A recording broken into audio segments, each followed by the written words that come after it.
Čo sa zmení pre zamestnancov od 1. januára 2024? V minulom videu sme si povedali o zmene minimálnej mzdy a tiež o zmene nezdaniteľnej časti základu dane. V tomto videu si povieme o tom, ako sa mení aj výška príjmu, pri ktorej sa neplatí daň, a aj suma základu dane, z ktorého sa platí 25% daň.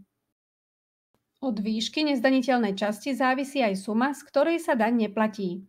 Takže ak všetky vaše príjmy za celý rok 2024 nepresiahnu polovicu nezdaniteľnej časti, to jest 5646,48 deleno dvoma rovná sa 2823,24 eur, nebudete musieť v roku 2025 platiť žiadnu daň.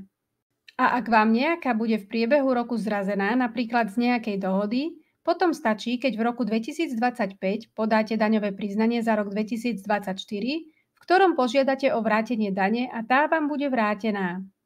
Pre rok 2023 platila suma 2461,41 eur, to znamená, že ak váš príjem za rok 2023 nepresiahol túto sumu a vám bola zrazená daň, podajte v roku 2024 daňové priznanie za rok 2023 a požiadajte o vrátenie tejto dane. Od 1. januára 2024 sa mení aj suma, z ktorej sa vypočítava 25% daň. Táto zmena sa týka len zamestnancov s vyššími príjmami.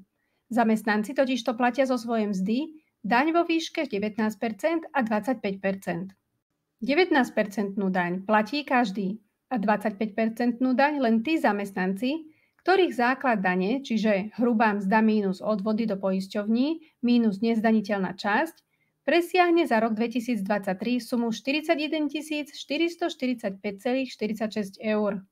To znamená, že zo základu dane do 41 445,46 eur vrátane platíte 19% a zo sumy, ktorá 41 445,46 eur prevyšuje, už musíte platiť daň 25%. Takže nie z celého základu dane, ale len zo sumy nad 41 445,46 eur. Táto suma je ale platná pre rok 2023. Vypočítava sa ako 176,8 násobok životného minima. Životné minimum sa ale od 1. júla 2023 zvýšilo na sumu 268,88 eur.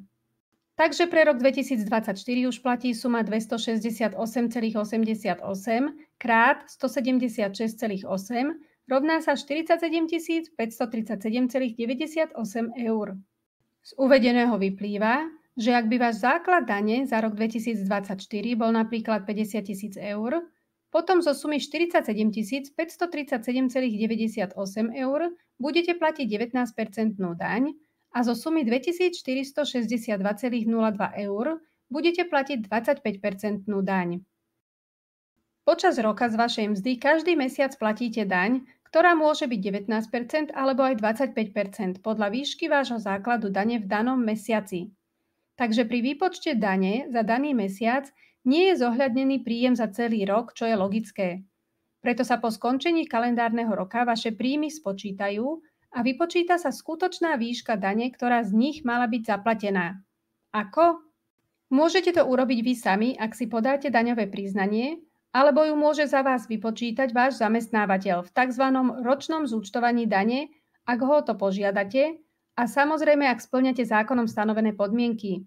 Viac sa o tom môžete dozvedieť vo videu Ročné zúčtovanie dane v Rozum do vrecka pre zamestnancov. Ďakujem, že ste si pozreli toto video. Ak bolo pre vás užitočné, nezabudnite dať odber a like.